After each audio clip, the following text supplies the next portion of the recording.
ಎಲ್ಲರನ್ನು ಒಗ್ಗೂಡಿಸ್ಕೊಂಡು ಈ ಭಜನೆ ಎಲ್ಲರ ಮನಸ್ಸಲ್ಲಿರುವ ವೈಷಮ್ಯಗಳನ್ನು ಮರೆತು ನಮ್ಮ ವಿಶ್ವಕರ್ಮ ಒಂದು ಸಮಾಜ ಒಂದು ದೊಡ್ಡ ರೀತಿಯಲ್ಲಿ ಬೆಳಿಬೇಕು, ಆ ದೇವರು ನಮಗೆ ಅನುಗ್ರಹಿಸಬೇಕು ಅಂತ ಕೇಳ್ತಾ.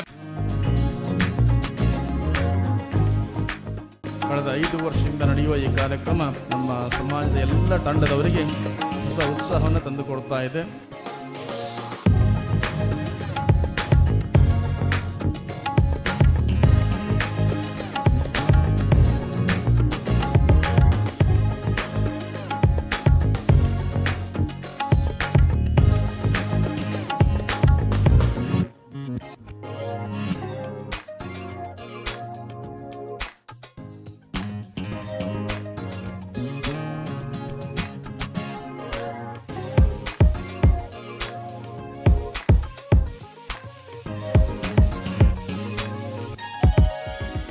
ಒಳ್ಳೆ ವಿಚಾರಗಳನ್ನು ಕಿವಿಯೊಳಗೆ ಕಾಣಿ, ಜೀವನದಲ್ಲಿ ಅಳವಡಿಸ್ಕೊಳ್ಳಿ ಅಂತ ಹೇಳೋಕೆ ಇಷ್ಟಪಡ್ತೆ.